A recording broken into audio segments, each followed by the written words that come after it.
Coming in at number 5, A Nightmare on Elm Street 3 Dream Warriors. Now before you all start screaming, this is my list, okay? And I love Dream Warriors. I think it's the best one in the series, along with Wes Craven's New Nightmare. Yep, I understand you might all hate me now, but I don't care.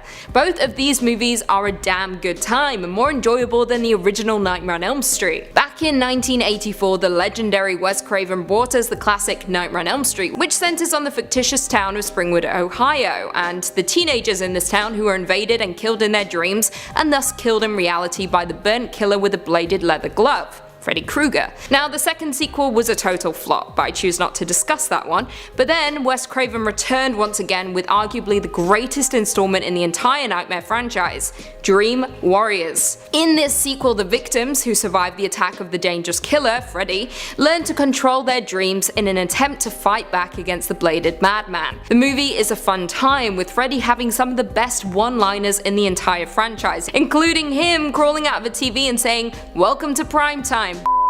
Absolutely iconic. The movie is more imaginative than the rest, with the makeup effects making this movie so damn memorable, including the moment that Freddy uses one of his victims as a puppet, using his arm tendons to force him to walk out of a window. That one stayed with me for a long time. That was a great scene.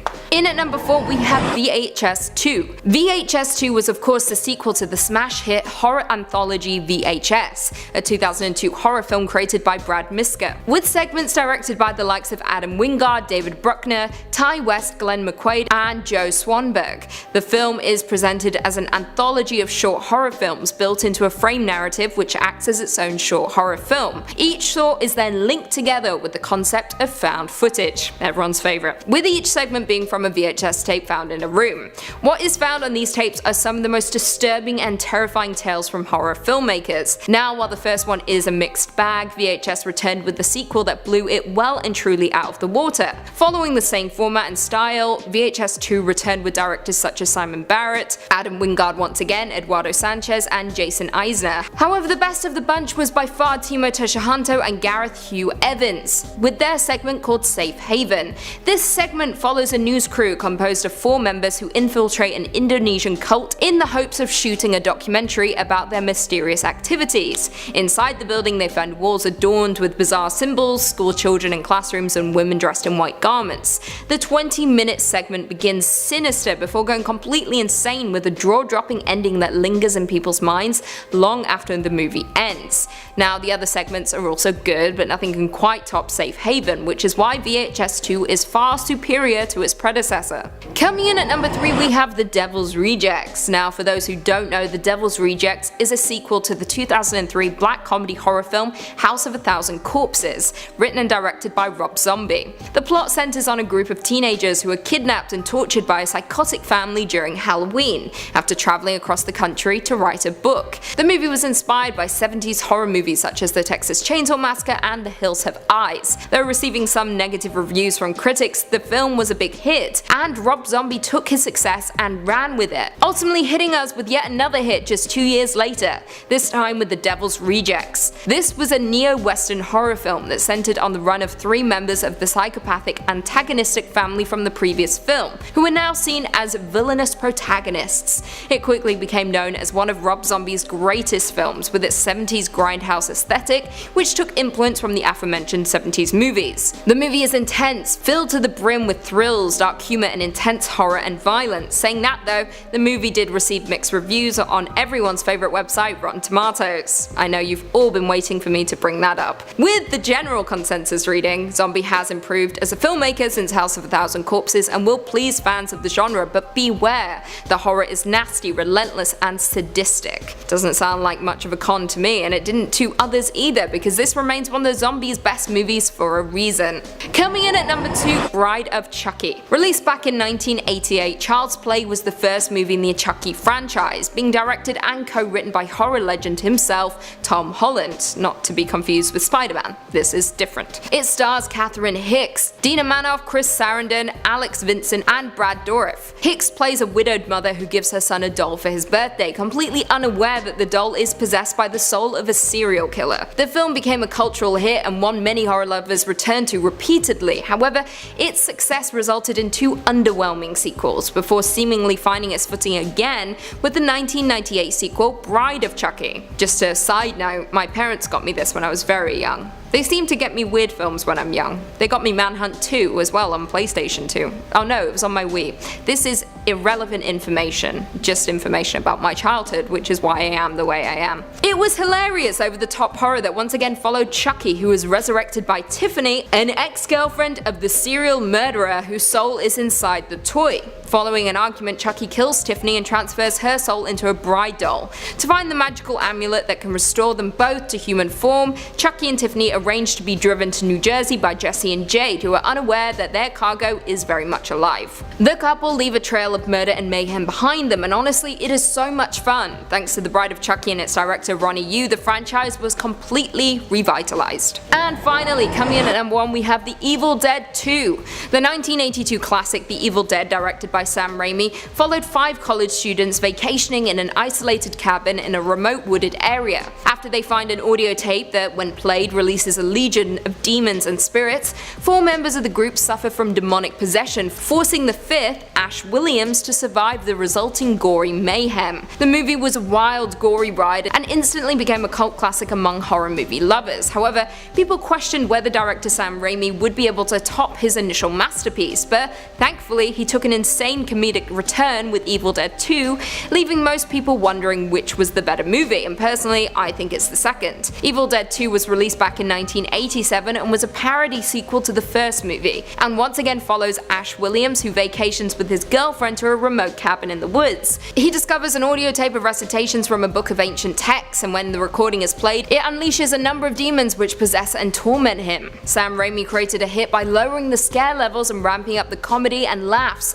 and to top it off, Bruce Campbell, who played Ash Williams, had an absolutely superb performance, making him a beloved star that he still remains today. Honestly, The Evil Dead 2 is probably the most fun you'll have when watching a movie. Trust me. Coming in at number 5, Ouija: Origin of Evil. Ouija: Origin of Evil is a 2016 supernatural horror film directed by fan favorite Mike Flanagan. The movie is a prequel to the 2014 film Ouija, which was a notable flop. Ouija was directed by Styles White and produced by Michael Bay, which in itself is a red flag. The movie starred Olivia Cooke and a group of unknowns as teenagers who unleashed spirits from a Ouija board. Classic. The movie was a commercial and critical flop, with it receiving a mere 6% on Rotten Tomatoes, with the general consensus reading, slowly, steadily. Although no one seems to be moving it in that direction, the Ouija planchette points to no. Honestly, I love this review so much, it fills me with joy. Thankfully though, Mike Flanagan stepped in for the sequel, completely turning the series around in all the best ways. Origin of Evil is a prequel to the aforementioned film and stars Elizabeth Reeser. It centers on a widow and her family who introduce a Ouija board into their phony seance business, thereby inviting a spirit that possesses the youngest daughter. Mike Flanagan has quickly emerged as one of the most talented newcomers in the horror genre, with his films and series such as Gerald's Game, Hush, The Haunting of Hill House, and now Ouija: Origin of Evil being huge successes. Not only is Origin of Evil a much better movie, but it is genuinely terrifying. The movie is a jolt to the system, especially in the final few moments before the credits roll. It markets itself as a family drama and a scary movie, something that is incredibly difficult to accomplish, but Flanagan does this flawlessly. The movie went on to garner an 83% with the general consensus reading. Ouija: Origin of Evil swerves its franchise's planchette unexpectedly to yes, with a surprisingly scary and dramatically satisfying follow-up to its lackluster predecessor. Coming in at number 4, Friday the 13th Part 4: The Final Chapter. Friday the 13th: The Final Chapter is a 1984 slasher film directed by Joseph Zito, and is the 4th installment in the Friday the 13th film series. For anyone who has been living under a rock their entire lives, Friday the 13th is a horror franchise that focuses on the fictional character Jason Voorhees, who drowned as a boy at Camp Crystal Lake due to the negligence of the camp staff. Decades later, the lake is rumored to be cursed and is the setting for a series of mass murders. Now, some may not know this, but Friday the 13th, the final chapter, was originally intended to be the last movie in the series, hence the name of the movie, with Zito bringing his A game that really isn't found anywhere else in the series. Zito plays the film much more suspensefully, keeping Jason off screen for much of the film, as opposed to the hack and slash Jason vs. teens like we saw in the first few movies. Now, the film itself picks up immediately after the events of part 3, with the story following a presumed dead Jason brought to the morgue, where he spontaneously revives and escapes, returning to Crystal Lake to continue his killing spree. Unlike the first few movies, the final chapter hits new levels with its characterization, acting, and gory effects, with Tom Savini, who worked on the first film, returning to do makeup because he wanted to help kill off Jason, whom he helped create. However, this film was of course not the end of the franchise, with the success of the movie prompting another sequel, Friday the 13th: A New Beginning. Coming in at number 3, Wrong Turn 2: Dead End. Released in 2007, Wrong Turn 2: Dead End is a slasher film directed by Joe Lynch and is a sequel to the 2003 horror film Wrong Turn. Now, the original film centered on Chris and a group of 5 friends who are left stranded deep in the middle of the woods after their cars collide. As they venture deep into the woods, they face an uncertain and blood-curdling fate. Now, the original Wrong Turn is a guilty pleasure in every sense. We know the movie is mediocre at best, with some very questionable acting choices, but I personally can't help but love it. However, saying that all the sequel had to do was come ahead of its predecessor, and it did just that. Anyone and their dog could have made a better movie than the first Wrong Turn, but Joe Lynch came and hit it out of the park. The movie was received well by critics and viewers alike, with Stephen Barton of Dread Central giving the film 4 out of 5 stars, stating that the film is a hot ticket for some gore-soaked backwards mayhem that gets even better with repeated viewings and a lot of booze. And honestly, I couldn't put it better myself. The movie could have been an easy cash-in for any director, however, the movie ended up being one of the best horrors to come out of the genre that year. It is a great example of the backwoods cannibal horror niche that also works as a satire of the genre. If you haven't watched the movie, I highly recommend. In at number 2, Hostel Part 2. Hostel Part 2 is a 2007 horror film written and directed by Eli Roth, and the sequel to Roth's 2005 movie Hostel. The original 2005 horror flick followed a mysterious organization that tortures and kills kidnapped tourists. The movie is one of my favorite torture porns, with it being thrilling and bloody from start to finish, with naive American tourists falling into the laps of an underground world of pain and torture, getting tied up in chairs and brutally attacked by men who pay to kill. We all remember that horrible part when the Achilles heel is cut and then it just, you know? It is horrible to watch, but a great time nonetheless, so when Hostel 2 came around, I had my doubts that it wouldn't live up to its predecessor, but thankfully it proved me wrong. Hostel Part 2 follows 3 American female art students in Rome who are directed to a Slovak village where they are kidnapped and taken to a facility in which rich clients pay to torture and kill people. Honestly, if you squirmed while watching the first Hostel, you will have a very difficult time trying to get through Hostel 2, with it pulling back the curtains on the underground world of sadism. More blood, more torture, more mutilation. The movie from start to finish is a gut punch, but that's what makes it so damn good. Saying that though, some countries weren't too thrilled about the movie, with it being restricted to adults in more countries. However, it has been cut in Germany, with some scenes being outright banned. A court in Munich actually ruled the release of the film in its cut or uncut form to be punishable by law, which is absolutely crazy. The film went on to garner a 44% on Rotten Tomatoes, which angers me, it's pretty low, with the general consensus reading offering up more of the familiar sadism and gore. Hostel Part 2 will surely thrill fans, and that it does. And finally, coming in at number 1, we have Rec 2. Directed by Juan Balagueró and Paco Plaza, Rec 2 is the Spanish found-footage zombie horror film sequel to 2007's Rec, and the second installment of the Rec film series. Now, the original movie was released back in 2007 and centered on a news reporter and her cameraman covering a firefighter intervention at an apartment building in Barcelona. As the situation escalates after some of the building's occupants show animalistic and murderous behavior, the reporter and cameramen find themselves confined inside the perilous building. The movie is thrilling, claustrophobic, and spine-tingling, and bloody. You are confined inside of the apartment building with its occupants with no way to escape but to go up. And up isn't exactly the perfect escape once our protagonists make it into the penthouse, with the final few moments being absolutely haunting, lingering with many horror movie lovers for years. The film was hugely successful and is recognized as one of the early successes and one of the best films in the found footage genre. Thanks to its success, the Rec film series was spawned, resulting in Rec 2, Rec 3 Genesis, and Rec 4 Apocalypse. However, the film we're going to be talking about is Rec 2, the superior film out of the bunch, which is saying a lot. Now, Rec 2 takes place immediately after the events of the first movie, perfectly described by Polygon, I quote, "Rec is a roller coaster, Rec 2 is a drop tower." The movie continues on from the first movie's events, with the story going from bad to worse, with it moving up and up towards the penthouse. Now, although the sequel isn't as surprising as the first one, it does bite back with ferocious energy. It is honestly an intensive exercise watching this movie, with you feeling mentally and physically drained by the end of it.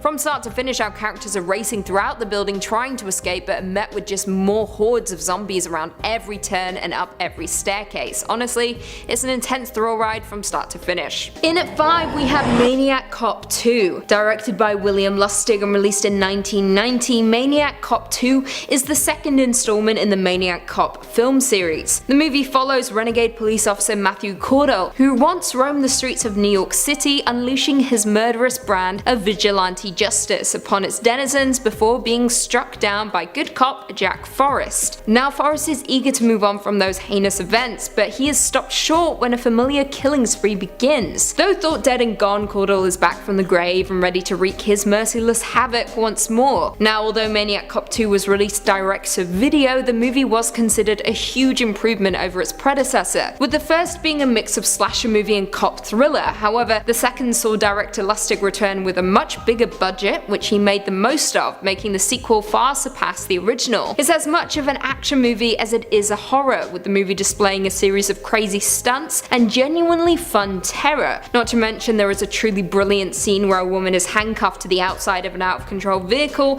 during a hair-raising car chase through the streets of New York. On top of that, it stars fan favourite Bruce Campbell of Evil Dead fame, so you know it's going to be a damn good time. The movie garnered a 60% approval rating, with the general consensus reading, "A thinking man's exploitation film, improving on the 1988 original." Not to mention, Lustig considers Maniac Cop 2 to be his best film, stating, "It was the film where I felt as though myself and my crew were really firing on all cylinders, and I think we made a terrific B movie." In at number 4, we have The Purge Anarchy. The Purge Anarchy is a 2014 dystopian horror film written and directed by James DeMonaco. It is a sequel to 2013's The Purge and the second installment in the Purge franchise. The plot goes as follows. One night per year, the government sanctions a 12-hour period in which citizens can commit any crime they wish, including murder, without fear of punishment or imprisonment. Leo, a sergeant who lost his son, plans a vigilante mission of revenge during the mayhem. However, instead of a death-dealing avenger, he becomes the unexpected protector of 4 innocent strangers who desperately need his help if they are to survive the night. Now, although the first movie paid little attention to the outside world,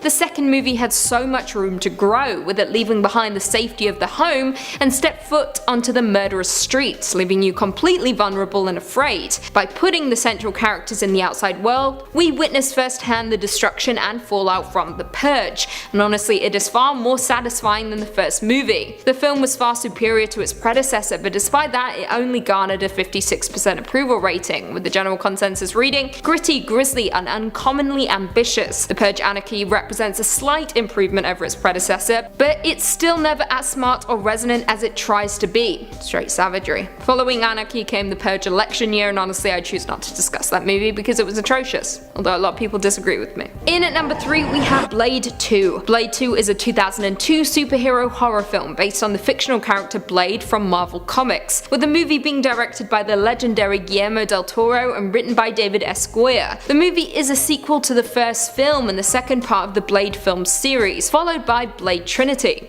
Let's track back though. The first Blade movie was released back in 1998 and was directed by Stephen Norrington. The film stars Wesley Snipes as Blade, a human with vampire strengths but not their weaknesses, who together with his mentor Abraham Whistler and Karen Jensen fights against vampires. The movie was stylish, action-packed, and an overall good time for lovers of comics and horror. Saying that, many had their doubts when Blade 2 hit production, with Guillermo del Toro not even being the first choice to direct the sequel. However, when the first Blade Blade director turned down the sequel, producers sought out Guillermo, and the rest is history. Blade 2 follows the human-vampire hybrid Blade in his continuing effort to protect humans from vampires, finding himself in a fierce battle against a group of mutant vampires who seek to commit global genocide of both vampire and human races. Del Toro quickly proved to be the perfect choice for the movie, with the result being dark and fantastical with absolutely dazzling visuals, far outweighing its predecessor. Not to mention Wesley Snipes once again proves that he was born to play the role of Blade.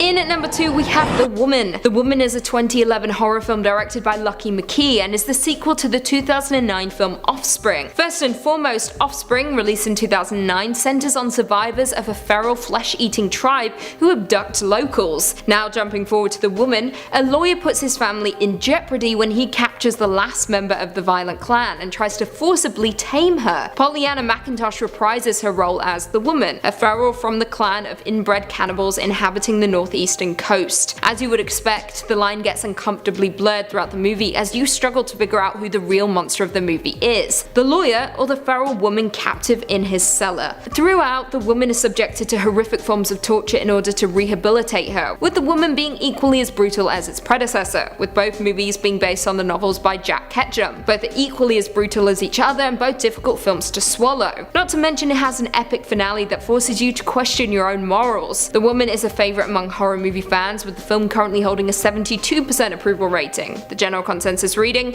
strange, audacious and aggressive, The Woman is an uneven horror flick that gained viewers with a wildly bloody finale. And finally, coming in at number 1, Bride of Frankenstein. The Bride of Frankenstein is a 1935 science fiction horror movie and the first sequel to the 1931 film Frankenstein. Now, the original movie of course starred Colin Clive as Henry Frankenstein, an obsessed scientist who digs up corpses with his assistant in order to assemble a living being from dead body parts. The resulting creature, often known as Frankenstein's monster, is portrayed by Boris Karloff. The movie was the first of its kind, with it beginning with Edward Van Sloan stepping from behind a curtain to break the fourth wall and stating, "How do you do?" Mr. Carlamel feels it would be a little unkind to present this picture without just a word of friendly warning. We're about to unfold the story of Frankenstein, a man of science who sought to create a man after his own image without reckoning upon God. It is one of the strangest tales ever told. It deals with the two great mysteries of creation, life and death. I think it will thrill you, it may shock you, it may even horrify you. So if any of you feel that you do not care to subject your nerves to such a strain,